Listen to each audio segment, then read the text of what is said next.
بسم اللہ الرحمن الرحیم۔ محترم خواتین حضرات، گزشتہ ہفتے اپنے سورہ توبہ کی آیات کی روشنی میں یہ بات سمجھ فرمائی تھی کہ جب اللہ نے اپنے ایمان والے بندوں پر جہاد کو فرض کیا اور پھر اس جہاد میں جان اور مال دونوں کی قربانی دینی پڑی اور مخلص صحابہ کرام ہر موقع پر اپنے ایمان کا پختہ ثبوت فراہم کرتے رہے، جانوں سے بھی مالوں سے بھی۔ مکہ معظمہ میں 13 برس کی دعوت و تبلیغ انتہائی کٹھن مراحل سے گزری، ظلم و ستم کے پہاڑ توڑے گئے، آزمائش اپنی انتہا کو پہنچی۔ مسلمان پہلے ہجرت کر کے حبشہ پہنچے، پھر دوبارہ حبشہ پہنچے، پھر مدینہ منورہ کی طرف ان کو ہجرت کا حکم دیا گیا۔ انتہائی قسم پرسی کے حالات، دنیا میں کوئی ظاہری سہارا نہیں اور ہر طرف سے صرف دشمنی، عداوت، مخالفت اور ظلم و بربریت کا سامنا۔ لیکن اس کے باوجود مسلمانوں کو حکم دیا گیا کفو ایدیکم، اپنے ہاتھوں کو باندھے رکھو۔ اس سے معلوم ہوا کہ جہاد اس چیز کا نام نہیں ہے کہ ہم قومی عصبیت، سیاسی مسائل یا ملی مسائل کے نام پر کوئی اس طرح کا قدم اٹھا لیں جہاد کے نام پر جس سے جہاد کے بجائے زمین میں فساد برپا ہو جائے، جیسا کہ آج ہم دیکھ رہے ہیں۔ جہاد کا مطلب یہ نہیں ہے کہ کہیں بھی کوئی بھی اپنی سوچ، اپنے ذہن، اپنے حالات کے مطابق بس جہاد کا نعرہ بلند کر دے۔ اس کی شرائط ہیں۔ مکے سے زیادہ سنگین حالات تو ابھی کہیں پر بھی آئے نہیں، لیکن اتنے سنگین حالات میں اللہ نے روک کے رکھا۔ اپنے ہاتھ باندھے رکھو، ابھی مار کھاتے رہو، صبر کرتے رہو، پتھر کھاتے رہو، گالیاں کھاتے رہو، دعائیں دیتے رہو، صبر کرتے رہو۔ جہاد کو بھی لوگوں نے ایسا سمجھ لیا کہ نہیں بس ابھی جہاد بھی کہاں۔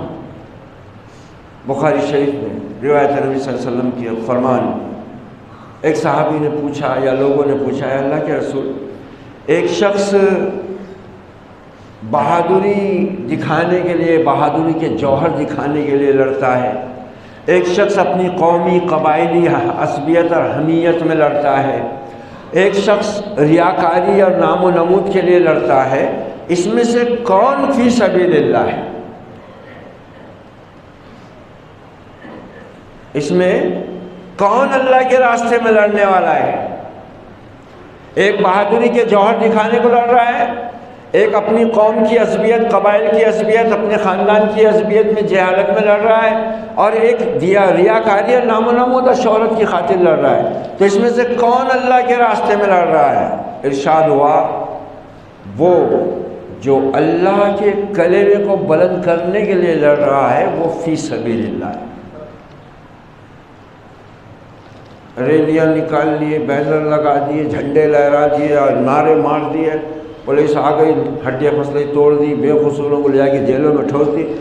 ہزاروں نہیں، سینکڑوں نہیں، ہزاروں پڑے ہوئے بھی اس ملک کی جیل خانوں میں نوجوان، زندگیاں ڈھل گئی ان کی، بڑھاپا آ گیا ان کو، عین جوانی کی حالت میں لے گئی تھی پولیس، بڑھاپا آ گیا، کوئی خبر گیری کرنے والا بھی نہیں۔ یہ ہوتا ہے کتاب و سنت اور اسلاف کے فہم سے اپنے آپ کو دور رکھ کر اپنی عقل کو، اپنی سیاست کو یا اپنے جیسے عصری تعلیم کے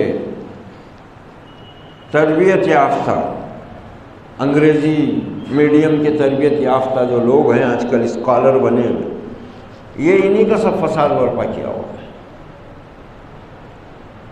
تعلیم تو حاصل کرتے رہے انگریزوں کے نظام میں، اور پھر آ کر یہاں شریعت کی باغ ڈور سنبھالنے بیٹھ گئے۔ یہ جہاد اتنی آسان اور سستی چیز نہیں ہے۔ فساد کو جہاد کا نام دے دینے ہی سے یہ حالات پیدا ہوئے ہیں۔ جہاد کب ہوتا ہے؟ اچھا پھر جہاد کے نعرے بلند کرنے والوں کی زندگی کی حالت یہ ہے کہ امن کی حالت میں بھی ان کو نمازوں کی توفیق تک نہیں ہے۔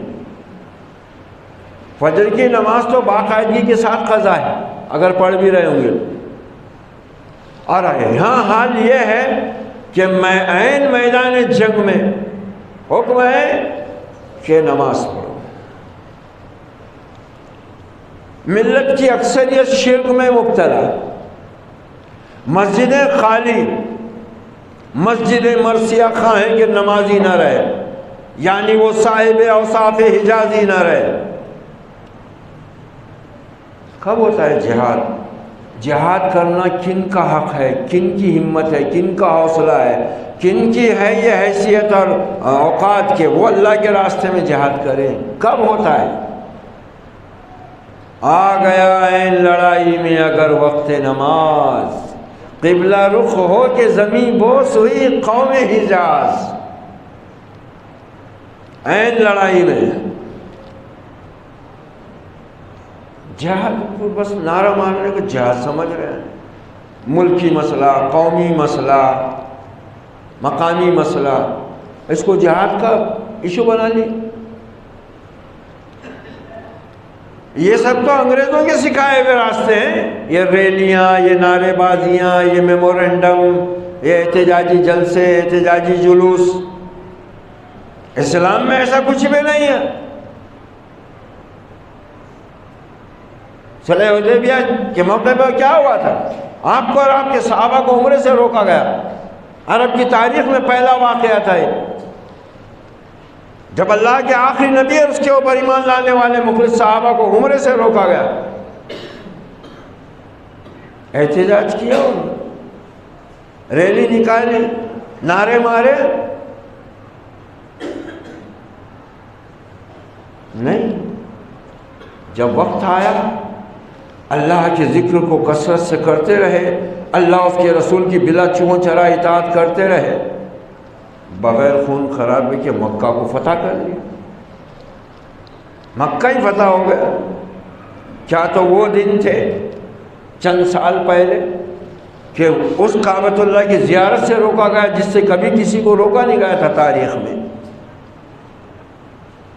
اور چند ہی برسوں کے اندر کیا ہوا؟ فتح ہو گیا مکہ۔ اللہ نے اس وقت اجازت دی مسلمانوں کو، اذن للذین، اجازت دی گئی ہے ان لوگوں کو جو گھروں سے نکالے گئے اللہ کے راستے میں، جو ستائے گئے، جو جن پر ظلم کیا گیا، اب ان کو بھی اجازت ہے کہ وہ بھی ہاتھ اٹھائیں، اپنا دفاع بھی کریں اور اقدام بھی کریں۔ جہاد ایسی تھوڑی ہوتا ہے۔ قرآن مجید کی اصطلاحوں کو باقاعدہ غلط منشا اور معنی و مفہوم کے ساتھ باقاعدہ اس امت میں رواج دیا گیا۔ کسی نے ادھر ادھر چلنے پھرنے کو جہاد سے تعبیر کر دیے، کسی نے جہاد کو یک قلم منسوخ ہی کر دی کہ اب جہاد رہا ہی نہیں۔ عجیب عجیب تعویلیں، عجیب عجیب نظریے، عجیب عجیب فرقے اور عجیب عجیب جو ہے لوگوں کی تک بندیاں اس امت کے اندر ایسی پھیلی کہ عام انسان کے لیے قرآن مجید کے لفظ کا صحیح مفہوم سمجھنا بھی دشوار ہو گیا کہ لفظ جہاد ہے کیا، لفظ قتال ہے کیا، لفظ صبر کیا ہے، توحید کس معنی و مفہوم میں اللہ کے یہاں مقبول و پسندیدہ ہے، شرک کس طرح کی اپنے اندر خطرناکیاں رکھتا ہے، کون کون سے پہلو سے وہ اپنے لیے انسانوں کی گمراہی کا سبب رکھتا ہے، کچھ بھی نہیں، کچھ بھی نہیں۔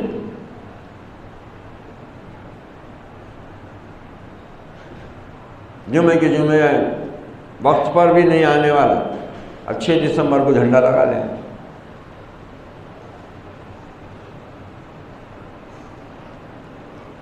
جس کتاب و سنت کو آپ چھوڑ کر گئے اس تاکید اور نصیحت اور وصیت کے ساتھ کہ ان کو جب تک مضبوطی سے پکڑے رہو گے گمراہ نہیں ہوگے، وہ کب سے ہاتھوں سے چھوٹ چکی ہے۔ یہ سیاسی ایجنڈے، ملکی مسائل، ملی مسائل، مقامی مسائل، سیاسی مسائل یہی چل رہے، اور ادھر دین کے نام پر وہ یہ چھلے چھٹیاں، فاتحہ درود، دہم چہلم چہلم، یہ باقاعدہ انگریزوں نے، نصارہ نے یہ دینی اصطلاحات کا ستیاناش کرنے کا بھی پورا بیڑا اٹھایا، اور اس میں کامیاب ہوئے، وہ اس میں کامیاب ہو گئے۔ اور باطل پرستوں نے اس لفظ جہاد کو بمعنی دہشت گردی استعمال کرنا شروع کر دیا۔ جبکہ اللہ تعالیٰ اس سورہ مبارکہ میں کہہ رہا ہے کہ دیکھو جب ایسا موقع آ جائے، جب ایسے حالات بن جائیں کہ اللہ کے راستے میں جان اور مال کے ساتھ کوشش کرنا ناگزیر ہو جائے، تو پھر اس وقت کسی مومن کو، کسی مسلم کو، جوان ہو، بوڑھا ہو، ادھیڑ عمر ہو، امیر ہو، غریب ہو، عیالدار ہو کہ بے اہل و عیال ہو، اس کو پھر کچھ نہیں دیکھنا ہے، اس کو کچھ نہیں دیکھنا ہے، اس کو پھر اللہ کی پکار پر، نبی کی پکار پر لبیک کہنا ہے۔ مگر کب؟ جب اس طرح کے حالات ہوں۔ اور اہل علم کہتے ہیں کہ جہاد اس وقت فرض ہوتا ہے جب علماء حق متفقہ طور سے یہ فتویٰ دے دیں کہ مسلمانوں آج تم پہ جہاد فرض ہو گیا ہے، پھر جہاد فرض ہو جاتا ہے۔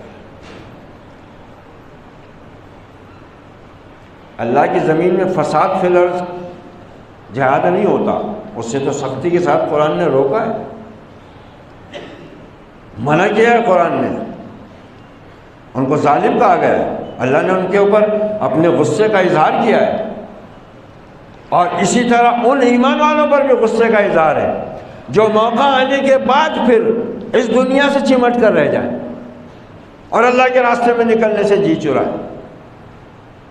یہ پورا سلسلہ وہی چل رہا ہے۔ تو اب یہاں بھی اللہ تعالیٰ فرما رہا ہے کہ جیسے گزشتہ ہفتے بتا دیا گیا تھا کہ اگر تم اللہ کے راستے میں جان اور مال سے جہاد کرنے سے جی چراؤ گے تو پھر دردناک عذاب کے لیے بھی تیار رہو، اور یہ جان لو کہ اللہ تمہارا محتاج نہیں ہے، تمہاری جگہ دوسروں کو لے آئے گا، ان سے اپنے دین کا کام لے لے گا۔ ہے ایاں یورش تاتار کے افسانوں سے، پاسباں مل گئے کعبے کو صنم خانوں سے، محتاج نہیں ہو وہ، اپنے کسی کام کے لیے کسی ذریعے کا، کسی سبب کا محتاج نہیں ہے، وہ تو انسانوں کو اپنی نشانیاں دکھانے کے لیے ان اسباب کو استعمال کرتا ہے تاکہ انسانوں کی عقل اس چیز کو سمجھ سکے جو اللہ ان سے چاہتا ہے۔ آج اب یہاں بات اللہ تعالیٰ نے دیکھو کیسی کہ آگے کیا کرے، اِلَّا تَنْصُرُوهُ فَقَدْ نَصَرَهُ اللَّهُ، اگر تم ہمارے نبی کی مدد کو نہیں آؤ گے نا تو یاد رکھو اللہ اس کی مدد کے لیے کافی ہے۔ اگر مدد نہیں کرنا چاہتے ہمارے نبی کی، یا یہ سمجھتے ہو کہ تمہاری مدد سے ہی یہ کامیاب ہوں گے، تو ایسی خام خیالی اپنے دل سے نکال دو۔ فقد نصر اللہ، اللہ تو مدد کر چکا۔ اب یہاں ایک واقعے کا ذکر اللہ تعالیٰ کر رہا ہے، اذ اخرجہ الذین کفروا، جب کفار نے ہمارے نبی کو نکلنے پر مجبور کر دیا، بلکہ نکال دیا۔ یہ ذکر ہو رہا ہے آپ کی ہجرت کے ابتدائی وقت کا، جب کفار مکہ نے ہر قبیلے کے ایک انتہائی ماہر جنگجو، نیزہ باز، تلوار باز، تیر انداز، ہر نوجوان ہر قبیلے سے منتخب کیا گیا، اور منصوبہ یہ تھا کہ رات آپ کے حجر مبارک کو گھیر لیا جائے، اور جیسی آپ صبح کے وقت تہجد کے وقت نکلیں ایک ساتھ سب ٹوٹ پڑے، تاکہ بنو ہاشم خون بہا لینے پر مجبور ہو جائیں، اور خون بہا کی قیمت سب قبائل پر تقسیم ہو جائے۔ وہ بدلہ لینے کی تو سوچ ہی نہیں سکیں گے، کیونکہ پھر پورے عرب سے لڑنا ان کے بس کی بات نہیں ہے، اس لیے ہر قبیلے سے چنا گیا۔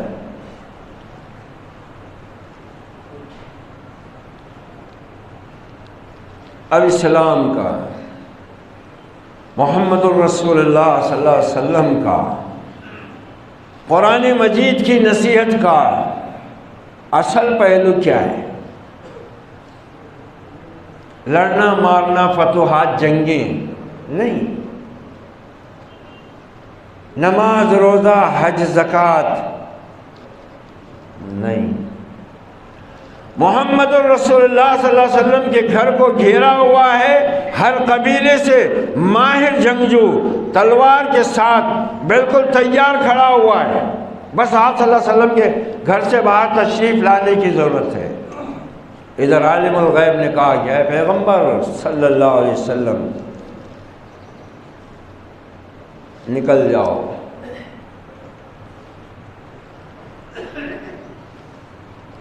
پورے مکے کے ہر قبیلے کا ایک بہادر جنگجو نوجوان تلوار لے کر کھڑا ہوا ہے، پورا گھر گھرا ہوا ہے۔ کس کو قتل کرنے کے لیے؟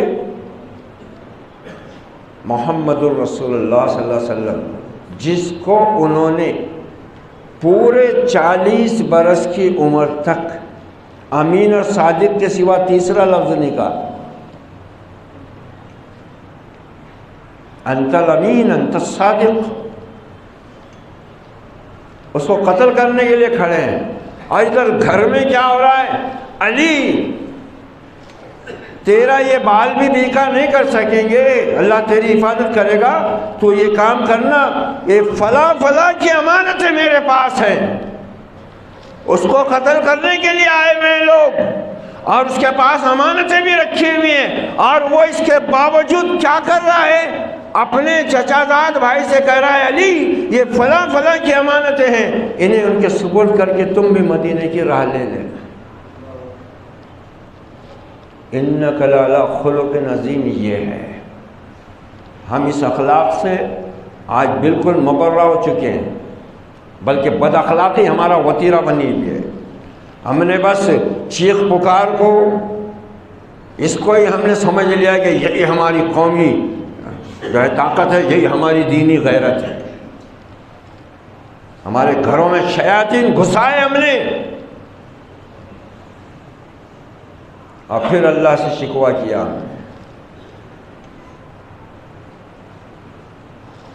یہ وہ لوگ تھے، یہ محمد الرسول اللہ کا کردار، خلق عظیم۔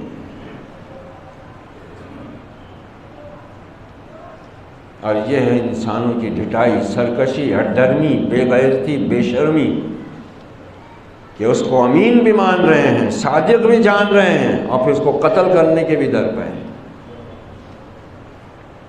اذا خرجہ الذین کفروا، جب نکالا اس کو کافروں نے، ثانی اثنین کہ وہ دوسرا تھا، اذ ہما فی الغار، دوسرا تھا دو میں کا جب وہ دونوں تھے غار میں، رفیق غار یار ابو بکر صدیق رضی اللہ عنہ اور صراط کے آنے سے پہلے دوپہر میں آپ صلی اللہ علیہ وسلم اس وقت گھر سے ابوبکر صدیق کے گھر پر آئے جب مکہ والے دھوپ کی تمازت سے بچنے کے لیے پوری طرح اپنے گھروں میں بند ہو جایا کرتے تھے۔ جلدی جلدی قدم اٹھاتے ہوئے ابوبکر صدیق کے گھر پہنچے، آواز دی، کہا یا رسول اللہ آئیے، آپ ہی کے گھر والے ہیں سب۔ کہا ابوبکر اذن آ چکا ہے، ہجرت کی اجازت مل گئی، آج رات نکلنا ہے۔ کہا اللہ کے رسول میں، کہاں تم ساتھ رہو گے؟ موت کے خطرے میں کیسا جا رہے جیسے جنت مل گئی ان کو دنیا میں، یہاں خطرہ ہے۔ ابوبکر تمنا دل میں پالے ہوئے ہیں، بار بار اظہار کر چکے ہیں، اور جب اجازت مل گئی اور آپ نے اپنے ساتھ کی اجازت دے دی، وہ خوشی کی انتہا نہیں ہے۔ نکاح بھی ہو چکا ہے ام المومنین عائشہ صدیقہ کا، خسر بن چکے ہیں ابوبکر صدیق، آپ داماد ہیں۔ کہا رسول اللہ یہ 2 اونٹنیاں میں نے مہینوں پہلے سے پال کر کھلا پلا کر مضبوط کر رکھی ہیں، ایسے ہی موقع کے لیے میرا غلام ان کو لے آئے گا۔ کہا ابوبکر اس کی قیمت کیا ہے؟ کہا نہیں اللہ کے رسول یہ میں آپ کو ہدیتاً دے رہا ہوں۔ کہا نہیں میں قیمت دوں گا، تم قیمت لوگے میں اونٹنی لوں گا۔ داماد بول رہا ہے سسرے کو میں قیمت سے لوں گا، یہاں داماد تو سسرے کا رات دن حلق دبا کے بیٹھا ہوا ہے، یہ بھی نکال وہ بھی نکال، یہ بھی دے وہ بھی دے، کاروبار کو پیسے دے، آٹو کو پیسے دے، مکان کو پیسے دے، دکان کو پیسے دے، جا تیرے باپ کے پاس چلا، خوشی سے دے، کوئی زور زبردستی نہیں، خوشی سے۔ بیٹی کا حق، یہاں دیکھو اسلام یہاں ہے، ٹوپی میں، داڑھی میں، لباس میں، مسجد میں، نماز میں، عمرے میں، زکوٰۃ میں، حج میں، احرام میں اسلام نہیں ہے۔ اسلام محمد الرسول اللہ کے ساتھ چلتا ہے۔ جہاں محمد الرسول اللہ ہے وہاں اسلام ہے۔ اسلام مکہ مدینے میں نہیں، اگر مکہ مدینے میں اسلام ہوتا نا تو کعبۃ اللہ میں ایک نماز کا ثواب دوسری مسجدوں کے بالمقابل 1,00,000 نماز کے برابر ہے۔ مگر اللہ کیا بول رہا ہے حاجی کو؟ نکل یہاں سے، چل ڈال ڈیرا مینا میں، چل عرفات میں، چل مزدلفہ میں، چل مشعر حرام میں۔ اے اللہ یہاں 1,00,000 کا ثواب مل رہا نا، وہاں کتنا ہے؟ وہاں کا تو بتایا ہوا بھی نہیں ہے۔ کہا نہیں، اسلام تو وہاں چلتا ہے جہاں محمد رسول اللہ صلی اللہ علیہ وسلم چلتے ہیں۔ نکلنا پڑتا ہے حاجی کو، 1,00,000 نمازیں، ایک نماز کا ثواب 1,00,000 نماز کے برابر، حاجی کو بھیج دے رہا، نکل یہاں سے، ہو رہا حرم سے نکل۔ کیوں؟ کیونکہ میرا نبی یہاں سے نکل گیا تھا، اس نے حج ایسی کیا، تو بھی نکل۔ اسلام یہاں ہے، اسلام مکے میں کہاں ہے؟ اگر ایسا ہوتا تو حاجی کو تو وہاں سے ہلنے نہیں دینا چاہیے تھا، 1,00,000 نماز کا ثواب مل رہا نا اس کو، مگر اب اس کو تو 5 دن پورے ادھر گزارنا ہے، مینا میں، عرفات میں، مزدلفہ میں۔ اسلام اس کو بولتے ہیں نا، اسلام یہ ہے جو محمد الرسول اللہ کہیں وہ اسلام، جو محمد الرسول اللہ کریں وہ اسلام، وہی نیکی وہی عبادت۔ کیا انداز سے ذکر کر رہا ہے اللہ تعالیٰ۔ اگر تم اس کی مدد نہیں کرتے تو کیا ہوگا؟ اس کی مدد کی اللہ نے جس وقت اس کو کافروں نے نکالا تھا کہ وہ دوسرا تھا دونوں کا، جب وہ دونوں تھے غار میں، اور جب وہ کہہ رہا تھا اپنے رفیق سے اذ یقول لصاحبہ، اور وہ کا صدیق کے لیے کیا لفظ استعمال کیا اللہ نے؟ صاحب، لصاحبی۔ جب محمد الرسول اللہ اپنے صاحب سے، اپنے ساتھی، اپنے غار یار سے کہہ رہے تھے، یار غار سے، لا تحزن ان اللہ معنا، گھبرا مت ابو بکر، اللہ ہمارے ساتھ ہے۔ معاملہ یہ تھا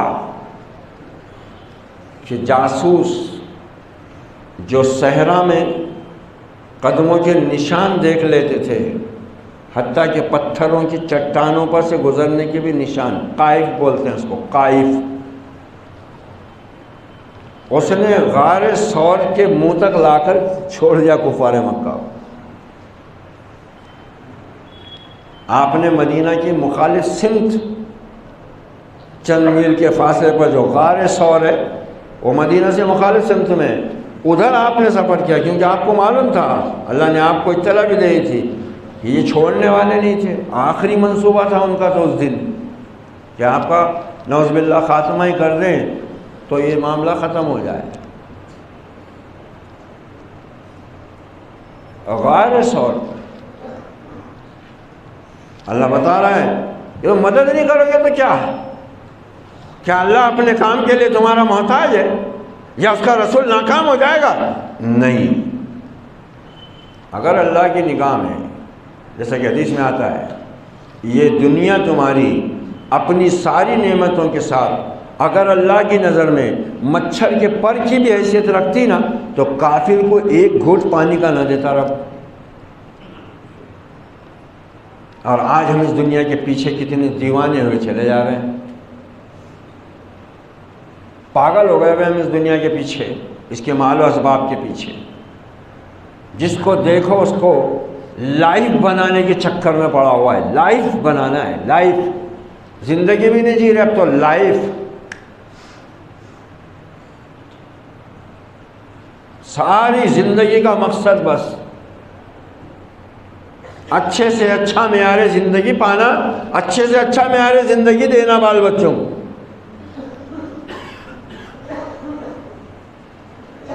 یہ اللہ کے راستے میں جہاد کرنے والوں کے زندگی کے رنگ ڈھنگ نہیں ہوتے۔ اللہ کے راستے میں جہاد کرنے والوں کی زندگی کے رنگ ڈھنگ کیسے ہوتے ہیں؟ عمر ابن خطاب رضی اللہ عنہ رات میں گشت کر رہے ہیں، حکمراں ہیں، مسلمانوں کے امیر ہیں، خلیفۃ المسلمین ہیں، امیر المومنین ہیں، گشت کر رہے ہیں۔ مدینے سے دور نواحی علاقے میں دیکھا کہ کچھ روشنی سی نظر آ رہی ہے، پہنچے کہ یہاں یہ اتنی دور افتادہ مقام پر کون ڈیرا کیے ہوئے، کون خیمہ زن ہے؟ جا کر دیکھا تو واقعی وہاں خیمہ تنا ہوا ہے، اندر سے کچھ آوازیں آ رہی ہیں۔ آواز دی کہ کون ہے؟ ایک دیہاتی بدو باہر آیا، کہا میں ہوں۔ کہا کہاں سے آیا؟ کہا فلاں مقام سے آیا ہوں۔ کہا کدھر جانے؟ کہا امیر المومنین سے مدد لینے کے لیے آیا ہوں۔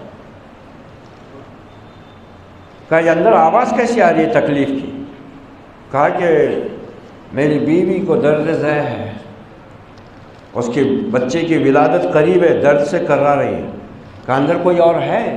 کہا نہیں، بس میں اور میری بیوی۔ کہا تم یہیں ٹھہرو، میں بھی آتا ہوں۔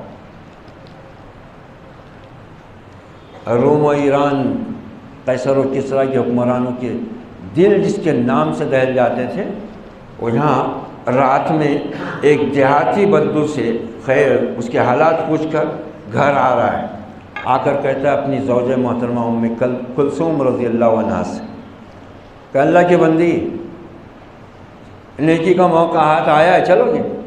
کہا کیا بات ہے امیر المومنین؟ کہا ایسے بھی گشت میں ایک خیمہ دیکھا میں نے، وہاں ایک دیہاتی آ کر رکا، اس کی بیوی کو تکلیف ہو رہی ہے، درد ذہن میں مبتلا ہے، بچے کی ولادت کا وقت ہے اور اس کے پاس کوئی نہیں ہے۔ کہا بالکل چلوں گی۔ کہا تو پھر جلدی سے جو چیزیں ضروری ہے تم سامان تیار کرو، جب تک میں کھانے پینے کی چیزیں سمیٹ لیتا ہوں۔ امیر المومنین کی زوجہ، امیر المومنین کی، سیٹھ کی لینڈ لارڈ کی بیگم نہیں، سیٹھ کی بیگم، لینڈ لارڈ کی بیگم، کلکٹر صاحب کی، تحصیلدار کی، لیڈر صاحب کی زوجہ نہیں، امیر المومنین کی زوجہ، صحابیہ ام کلثوم رضی اللہ عنہ کہہ رہی چلوں گی، کا سامان سمیٹ لو، سامان سمیٹ لیا۔ امیر المومنین نے گھی، آٹا، دال، جو کچھ کھانے کا سامان ہو سکتا ہے پوٹلی سر پر رکھی، دونوں میاں بیوی جا رہے ہیں۔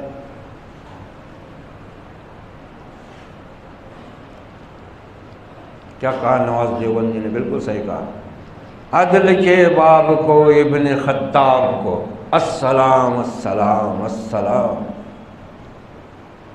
ایسی تاریخ نے نہیں موقع دیا نا، مرتبہ دیا نا، یوں ہی تو نہیں کوئی نام لے آتا ہے۔ پہنچے ادھر زوجہ محترمہ اندر اس دیہاتی کی بیوی کے پاس چلی گئی،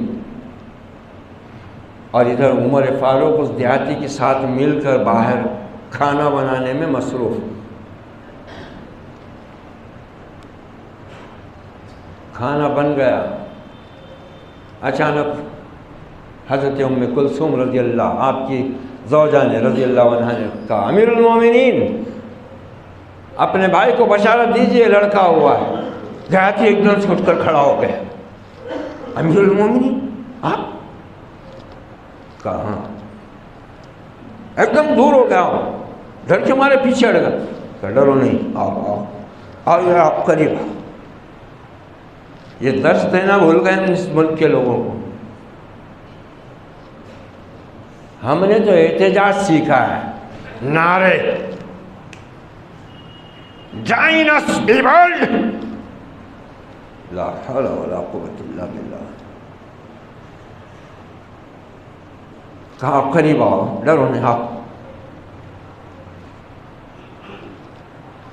میں عمر ہوں، خطاب کا بیٹا، اور یہ اندر جو خاتون گئی ہیں وہ میری زوجہ ہے ام کلثوم۔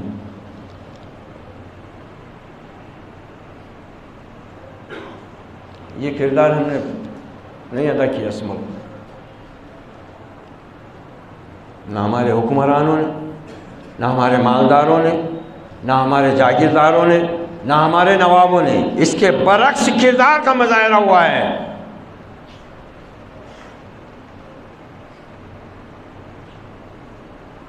یہ ہوتا ہے، یہ لوگ تھے اللہ کے راستے میں جہاد کرنے والے۔ جہاد اس کو کہتے ہیں نا۔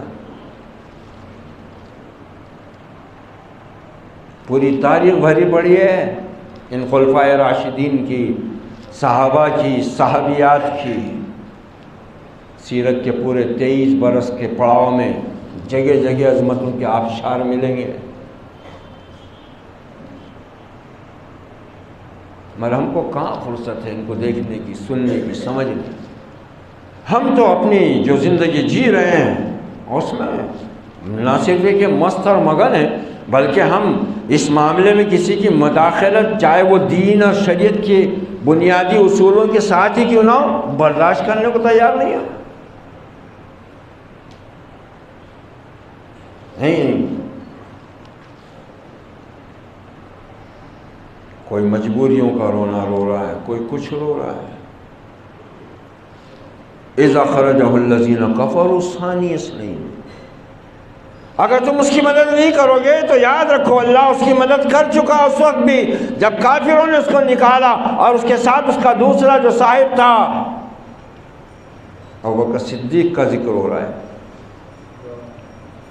اب بہت سو نے اس سلسلے میں یہ لکھا ہے تفسیروں میں، بہت سو نے اس کو کہا کہ نہیں ایسا نہیں ہوا تھا، مگر لکھا گیا ہے کہ جب آپ صلی اللہ علیہ وسلم غار کے پاس پہنچے، پہلے سیدنا ابوبکر صدیق غار میں داخل ہوئے، اور وہ غار ایسا ہے کہ نہ آدمی کھڑے سے جا سکتا، نہ بیٹھ کے جا سکتا، سو کے جانا پڑتا اندر، تو اس کے وہ گفا میں پہنچتا آدمی۔ اب تو خیر اس کو کچھ کر دیا گیا ہے کشادہ، مگر جس وقت کا یہ واقعہ ہے اس وقت وہ غار اس طرح سے تھا، اور غار ہیرا بھی ویسی ہے، عجیب راستہ ہے، نیچے اتر کے اوپر چڑھ کے اس میں سے نکل کے ادھر سے نکل کے پھر غار میں پہنچتا ہے۔ پہلے ابوبکر صدیق گئے کہ مبادا غار کب کا پڑا ہوا ہے، کچھ نقصان دہ جانور نہ ہو، میرے نبی کو نقصان پہنچا دے۔ النبی اولا، قرآن نے کہا نا کہ میرے نبی کے صحابہ وہ ہیں جو اپنی جانوں پر نبی کی جان کو فوقیت دیتے ہیں۔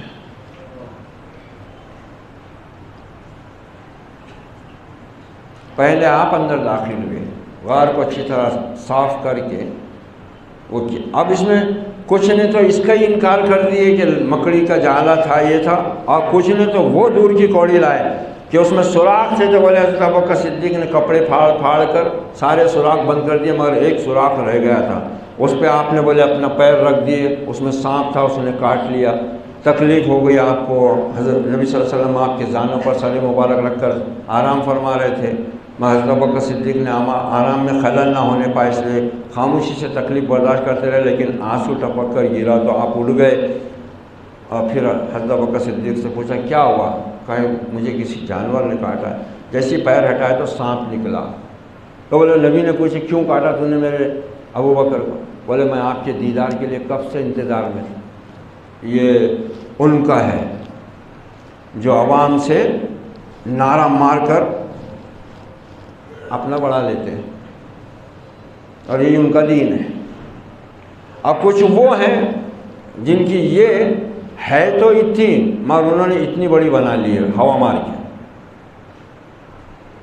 ہے اتنی سی ہو اور انہوں نے اتنی بڑی کر لی ہوا بھر کے۔ وہ عقل، ریشنلزم، تعلیم، ایجوکیٹڈ، آبزرویشن والے ہو، یہ انکار حدیث کے فتنے انہی سے چلے ہوئے ہیں۔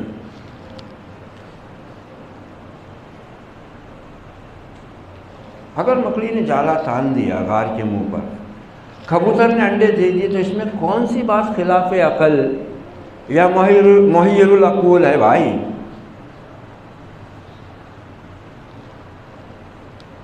وہ اللہ ہے، اور اس نے یہ بتا دیا نا اس کے ذریعے کہ وہ رب اتنا عظمت والا، اتنی قدرت والا ہے کہ اپنے نبی کو اس کے ساتھی کے ساتھ بدترین جانی دشمنوں سے مکڑی کے جالے کے ذریعے بچا لیا، محفوظ قلعوں کی ضرورت بھی نہیں اس کو۔ ان اوہن البیوت لبیت العنکبوت، وہ خود بول رہا ہے، قرآن میں اس کے نام کی صورت ہے مکڑی کے نام کی، العنکبوت، مکڑی کو بولتے ہیں عربی میں، اس کی آیت ہے کہ سب سے کمزور گھر مکڑی کا گھر ہوتا ہے۔ وہ مکڑی کے گھر نے ہی قائف کو وہاں تک لا کر چھوڑ دیا۔ قائف نے بولے نشان یہاں تک تو آئے ہیں، مگر یہاں تو جالا ہے۔ تو جو ساتھ میں کفار تھے بولے تیرا دماغ خراب ہے، بولے یہ جالا تو ان کی پیدائش کے پہلے سے دکھ رہا ہے، بولے اس میں کیسا آدمی جائے گا تو یہ رہیں گا کیا؟ یہ اللہ کے کام ہیں۔ ہم تو مسجدوں کی حفاظت کے لیے ان مشرکوں سے درخواست کر رہے ہیں جن کے بارے میں اللہ نے ہم کو منع کیا ہے، انما المشرکون نجس، یہ تو ناپاک ہے، اور ان کا کام ہی نہیں ہے یہ مسجدوں کا آباد کر سکے۔ ہم نے تو حفاظت کی، باقاعدہ ان کو وہ دیا، اور انہوں نے آشواسن دیا، آشواسن، ہم نے وہ آشواسن لے لیا، اور ابھی بھی ہم اسی آشواسن میں ہیں۔ اللہ پر تھوڑی نا بھروسہ ہے۔ صدیق نے کہا یا رسول اللہ، کفار تو بالکل منہ پر پہنچ چکے ہیں، دہانے پر آ چکے ہیں، اگر ذرا بھی جھانک لے ہمارے پیر نظر آ جائیں گے ان کو۔ اس پر آپ نے کہا تھا لا تحزن ان اللہ معنا، گھبراتا کیوں ہے ابو بکر، اللہ ہمارے ساتھ ہے۔ اور ہمارے کتنی افسوس کی بات ہے، انبیاء کے وارثین اللہ کے گھروں میں مصلوں اور ممبر رسول سے قوم کو کیا کہہ رہے ہیں؟ کسی نہ کسی سیاسی پارٹی کے بغیر ہماری جان مال کا تحفظ نہیں ہو سکتا۔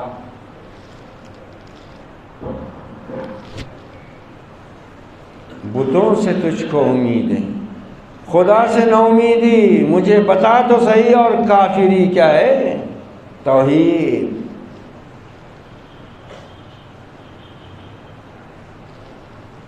فارسی کا شعر ہے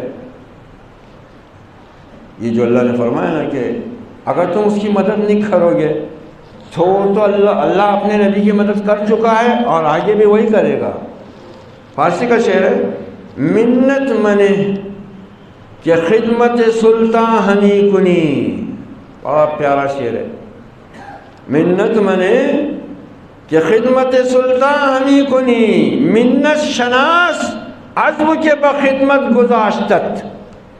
کیا کہہ رہا ہے شاعر؟ احسان نہ رکھ کہ تو سلطان کی خدمت کر رہا ہے، بلکہ احسان مان، احسان پہچان کہ سلطان تجھ سے اپنی خدمت لے رہا ہے۔ منت منے کہ خدمت سلطان ہمی کنی، منت شناس عزم کے بخدمت گزاشتت۔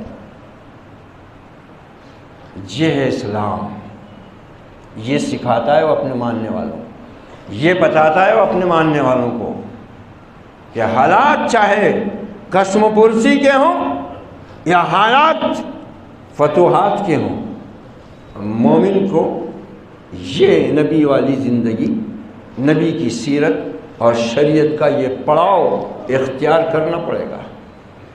جبھی اس کے پاس ایمان بچے گا، جبھی اس کے پاس اسلام بچے گا، تبھی وہ اسلام پر قائم رہے گا، اس کے سوا کوئی راستہ نہیں۔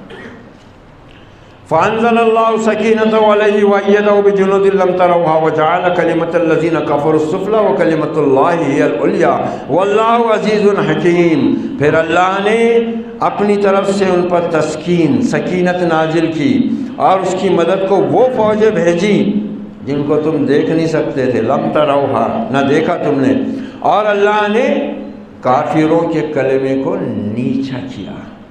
کافروں کا کلمہ کیا؟ شرک۔ وہ کلمۃ اللہ ہی العلیٰ، اور اللہ نے اپنے کلمے کو اونچا کیا۔ اللہ کا کلمہ کیا؟ توحید۔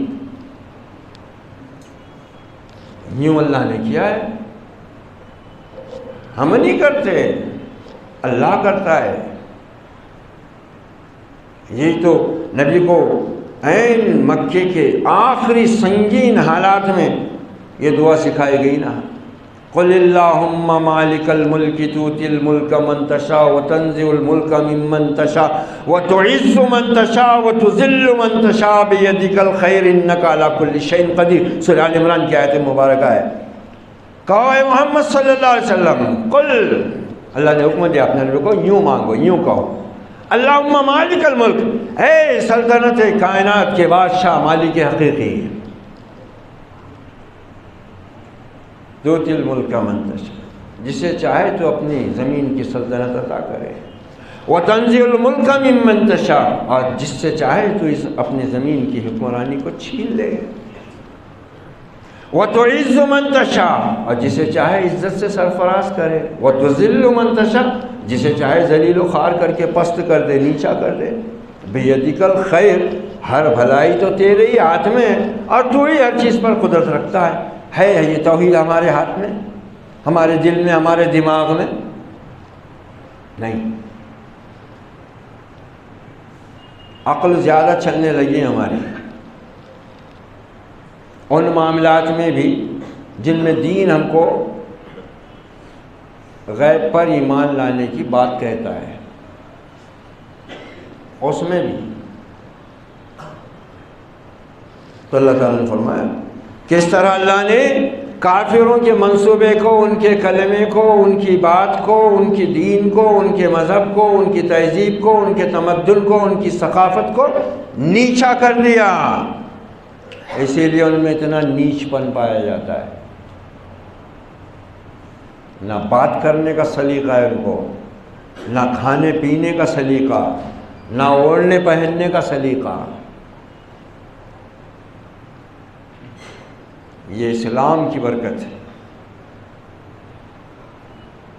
جو اپنے ماننے والوں کو ہر چیز کے آداب سکھاتا ہے، ہر چیز کے استعمال کا طریقہ سمجھاتا ہے، ہر نعمت کی شکر گزاری کی تلقین کرتا ہے، اور اپنے رب سے رشتے کو جوڑنے کے لیے 24 گھنٹے مومن کے لیے ایک نظام رکھتا ہے۔ اس کے بغیر نہ ایمان صحیح، نہ اعمال صحیح، نہ آخرت صحیح، نہ دنیا صحیح۔ وہ یہ ہے وہ اسلام۔ دیکھو کیسی حالت ہے. اور اس کے بعد اللہ تعالیٰ فرماتا ہے یہ کہنے کے بعد کہ اگر تم اللہ کے دین کا کام کر رہے ہو نا تو احسان مت جتاؤ. یہ بات بددعاؤں سے بھی کہی گئی ہے سورہ احزاب سورہ حجرات کے اندر کہ نبی صلی اللہ علیہ وسلم آپ کہہ دو قل لا تمنوا علیہ اسلامکم، اپنے ایمان لانے اسلام لانے کا میرے پہ احسان مت جتاؤ، بلکہ اللہ کا احسان مانو کہ اس نے تم کو اسلام کی ہدایت دی. اللہ کا احسان مانو.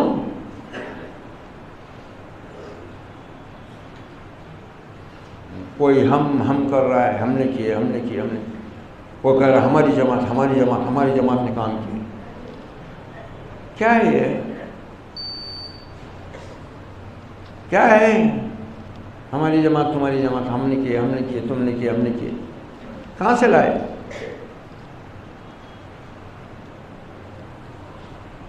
کوئی امیر بن گیا تو وہ سمجھ رہا ہے کہ میں راجا ہی ہو گیا ہوں، میں جس پہ چاہوں حکم چلاؤں، جس کے ساتھ چاہوں جیسا برتاؤ کروں. کیا ہے؟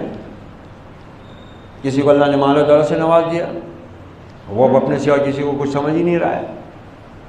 کسی کو اللہ نے کوئی عہدہ دے دیا بڑا، اب وہ سب کو اپنے سے نیچا دیکھ رہا ہے. معاملہ دین کا ہو، دنیا کا ہو، کہیں کا بھی. وہ اسلام ہماری زندگیوں میں باقی ہی نہیں ہے. جو اصل ہے اس کی، جو انسانیت کا جوہر ہے، انسانی اخلاق کی جو معراج ہے، وہ اسلام ہمارے اندر باقی نہیں ہے. وہ ہم نے دنیا کے سامنے پیش ہی نہیں ہونے دیا، نہ پیش کیا ہم نے. اگر یہی کردار ہمارا پیش ہوتا نا اس بر صغیر کے لوگوں کے سامنے، نہ ملک تقسیم ہوتا اور نہ یہ نوبت آتی. اتنے سادہ لوگ تھے بیچارے اور اتنے احسان شناس. ارے وہ تو اللہ کی کسی بھی مخلوق سے فائدہ اٹھا لیں تو اتنے اس کے گرویدار احسان مند ہو جاتے کہ اس کی بندگی شروع کر دیتے ہو. اگر ہم نے یہ کردار ان کے ساتھ نبھایا ہوتا نا، وہ اسلام کے آغوش میں آ گئے ہوتے. ہم تو مزے لیتے رہے. اور وہ تین طبقے جن کا ذکر اس سے پہلے کے آیات میں آیا تھا، دو خود کو پہلے، حکمران، جاگیردار، بادشاہ، امیر کبیر، علماء سو اور دنیا پرست مشائخ، انہوں نے کھانا خراب کیا. اللہ تعالیٰ کہہ رہا ہے کہ دیکھو انفروا خفافا وثقالا وجاہدوا باموالکم وانفسکم فی سبیل اللہ ذالکم خیر لکم ان کنتم تعلمون. مسلمانوں سے کہا جا رہا ہے منافقین پر خوب برسا ہوا ہے اس میں اللہ کا غصہ، پھر کافروں کو بھی گھیرا ہوا ہے، اہل کتاب کو بھی، اور جگہ جگہ مسلمانوں کو بھی تنبیہ کی جا رہی ہے، نصیحت کی جا رہی ہے. اللہ تعالیٰ کہہ رہا ہے نکلو، ہلکے ہو یا بوجھل، یعنی تمہارے پاس کچھ ساز و سامان ہو نہ ہو، اور لڑو اپنے مال سے اور جان سے اللہ کی راہ میں. یہ بہتر ہے تمہارے حق میں اگر تم کو سمجھ ہے، عقل ہے. سمجھدار ان کو بول رہا ہے. یہ اصل میں بات چل رہی ہے غزوہ تبوک کی، جس کو جیش الاسرا بھی کہتے ہیں. اور یہ غزوہ ہوا تھا فتح مکہ اور غزوہ حنین کے بعد سن 9 ہجری شوال میں. معاملہ یہ تھا کہ اس وقت حالات بہت خراب تھے. قید سالی کا زمانہ تھا، گرمی شدید تھی، کھجوروں کی فصل پکی ہوئی تھی، اترنے والی تھی، اور سفر لمبا تھا اور دشمن طاقتور. ملک شام کے عیسائی بادشاہ، نصرانی بادشاہ ملک غسان کی طرف سے جاسوسوں نے یہ خبر لا کر دی اس کے بارے میں کہ رسول اللہ، شام کا بادشاہ غسانی بادشاہ، وہ قیصر روم ہرقل کی مدد سے مدینہ پر حملہ آور ہونے کے منصوبے بنا رہا اور تیاری کر رہا ہے. آپ صلی اللہ علیہ وسلم نے چاہا کہ اس کی تیاری کرنے اور اس کے ہماری طرف آنے کے بجائے ہم خود ہی اس پر اقدام کریں گے اور شام کی سرحد پر جا کر ہم پڑاؤ ڈالیں. راستہ بہت خطرناک تھا، دھوپ گرمی بہت سخت تھی، دشمن طاقتور، یہاں حالات خراب، قحط سالی کا زمانہ، پھر سال بھر کی فصل کا معاملہ تھا، کھجوریں پک کر تیار تھیں، منافقوں نے دھڑا دھڑ آ کر نبی صلی اللہ علیہ وسلم کو بہانے بنا کر معذرت کر لی۔ اس میں کچھ مخلص مسلمان بھی اپنی تساہل اور کاہلی کی وجہ سے تھوڑا پیچھے رہ گئے۔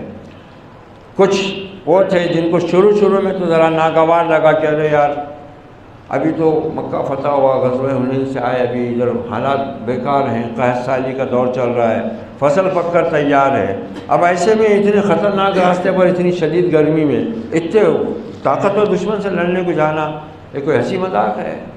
لیکن پھر کیونکہ مخلص تھے، اللہ نے ان کے دلوں میں سکون پیدا کر دیا، اطمینان پیدا ہو گیا، وہ تھوڑے سے تردد کے بعد وہ اپنی جان مال اللہ کے حضور پیش کرنے کو تیار ہو گئے۔ اور کچھ وہ تھے جو تو بالکل بس آمنا صدقنا سمعنا واطعنا ان کا حساب تھا، ہم نے سنا، ہم ایمان لائے، ہم نے تصدیق کی، ہم اطاعت کو تیار ہے، بس دوسرا کچھ ہم کو سوچنا نہیں۔ یہ ایسے صحابہ اکرام کی یہ جو قسمیں ہیں نا، اصل میں اس میں بھی اللہ تعالیٰ نے ایک بہت بڑا سبق رکھا ہوا ہے کہ کس طرح آدمی اپنے عقیدے، ایمان اور سوچ کے حساب سے اللہ کی توفیق پاتا ہے اور رتبے بلند ہوتے ہیں اس کے۔ عبداللہ ابن عمر ابن عاص رضی اللہ عنہما چادر اوڑھ کر آ گئے جو ریشم سے بنی ہوئی تھی۔ نبی صلی اللہ علیہ وسلم نے دیکھا، آپ نے منع فرمایا تھا نا، تو پوچھا ماں آخر عبداللہ یہ کیا ہے؟ حضرت عبداللہ ابن عمر ابن العاص رضی اللہ عنہ سمجھ گئے کہ آپ کو میرا یہ چادر اوڑھنا پسند نہیں آیا، یہ چادر اوڑھنی آپ کو پسند نہیں۔ سیدھے گھر کو آئے، تنور جل رہا تھا، وہ عرب کے لوگ آج بھی تندور جلاتے ہیں دیہاتوں میں، اور ہمارے ملک میں بھی ہے، ادھر پنجاب وغیرہ میں تندوری روٹیاں بولتے ہیں اس کو، وہ جل رہا تھا، وہ اس میں لا کر چادر ڈال دی ہے، چادر اس میں لا کر ڈال دیا تندور کی آگ میں، وہ چادر جل کے راکھ ہو گئی، قیمتی چادر تھی اچھی۔ ایک دو روز کے بعد میں پھر نبی صلی اللہ علیہ وسلم سے سامنا ہوا تو آپ نے پوچھا عبداللہ چادر کیا ہوئی؟ کہا رسول اللہ جب آپ نے مجھ سے پوچھا نا کہ ماں ہاذا یہ کیا ہے، میں سمجھ گیا کہ یہ چادر میرے لیے آپ نے پسند نہیں فرمائی ہے۔ تو اللہ کے رسول میں گھر گیا، تندور جل رہا تھا، میں نے اس میں آگ میں جلا دیا۔ آپ نے فرمایا عبداللہ اپنے گھر میں کسی کو دے دیتا، جلا کر کیوں نہیں لائے؟ کہا نہیں، اللہ کے رسول میرے دل نے کہا کہ جس چیز کو اللہ کے رسول ناپسند کرے اس کا رکھنا بھی اچھا نہیں۔ ایمان کے بہت مرحلے ہیں، یقین کے بہت درجے ہیں، توفیق پر منحصر ہے سب کا، سوچ پر منحصر ہے، کردار پر منحصر ہے، اخلاق پر منحصر ہے۔ نماز و روزہ و حج و قربانی یہ سب باقی ہیں، تو باقی نہیں۔ یہ ایمان، یہ اطاعت کا جذبہ، یہ اخلاق و کردار ہم کو اپنے اندر پیدا کرنے کی ضرورت ہے تاکہ دنیا انسانیت جان سکے کہ اسلام کا جہاد بھی جو ہوتا ہے وہ اس میں انسانوں کی زندگی، انسانوں کی عزت اور انسانوں کے لیے عدل محفوظ ہوتا ہے، وہ خون بہانے کے لیے نہیں ہوتا۔ انسانی جانوں کو ہلاک کرنا اللہ کو پسند نہیں ہے۔ یہ اگر ہم نے کردار سے بر صغیر کے انسانوں کے سامنے پیش کیا ہوتا نا، اکا دکا مثالیں ہوتی رہی ہیں، آج بھی ہو رہی ہیں الحمدللہ، ایسا نہیں ہے کہ یار یہ تو میں نے بتایا نا کہ انبیاء علیہ السلام اور ان کے ذریعے جو دین اللہ کا ہم تک پہنچا ہے، یہ اس دین کی خیر و برکت، ان نیک لوگوں کی نیکی اور اخلاق و کردار کی خیر و برکت کا نتیجہ ہے کہ اس قوم میں ابھی اچھائیاں موجود ہیں اور رہیں گی انشاءاللہ۔ لیکن ہمارا اجتماعی نظام اور ہمارا انفرادی دینی جو تعلق ہے وہ کتاب و سنت سے کٹا ہوا ہے، اس سے یہ ساری خرابیاں، گمراہیاں پیدا ہو رہی ہیں۔ ضرورت اس بات کی ہے کہ ہم اپنے عقیدہ و ایمان کی حفاظت کے لیے سب سے پہلے کمر بستہ ہوں، پہلے ہم اللہ کے ساتھ اپنے تعلق کو جوڑیں، مضبوط کریں، نماز قائم کریں، اللہ کے گھروں کو ہم آباد کریں، تو پھر انشاءاللہ یہ سارے معاملات حل ہوں گے اور یہ چیز سمجھ میں آئے گی، قرآن کی دعوت سمجھ میں آئے گی، پھر جہاد ہوتا ہے، پھر اللہ کی مدد آتی ہے۔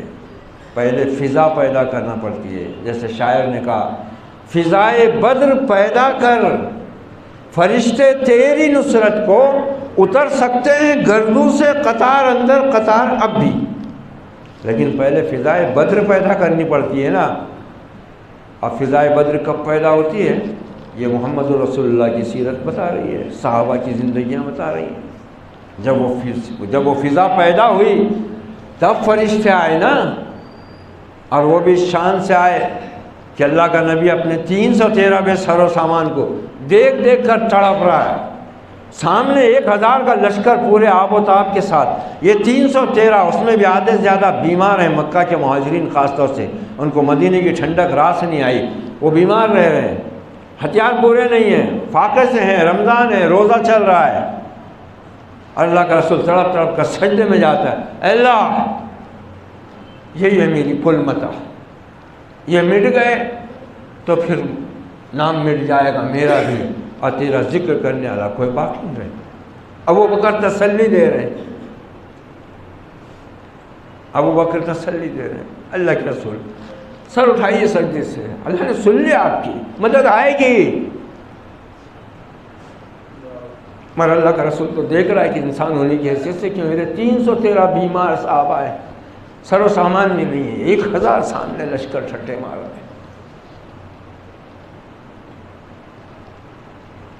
جبریل نے کہا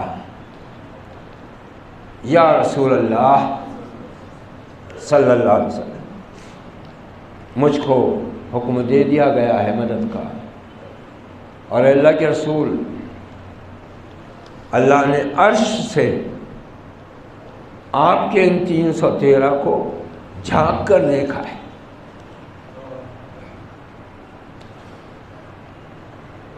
مسند احمد کی روایت یہ ہوتا ہے نا، فضائے بدر پیدا کر، اور فضائے بدر پیدا کرنے کو کہاں سے چلنا پڑتا؟ غار ہرا سے طائف، غار ثور، ہجرت، پھر دین سمجھو بھی سمجھاؤ بھی، دین پر چلو بھی چلاؤ بھی، رب پر یقین رکھو بھی اور یقین دلاؤ بھی، اپنی ذمہ داری اپنے حقوق کو ادا کرو اور ادا کراؤ بھی، تاکہ رب اس کے نتیجے میں ہم پر اپنی ہدایت اپنی توفیق کو اڑے لے، ہمارے دلوں کو اپنے دین پر جمائے۔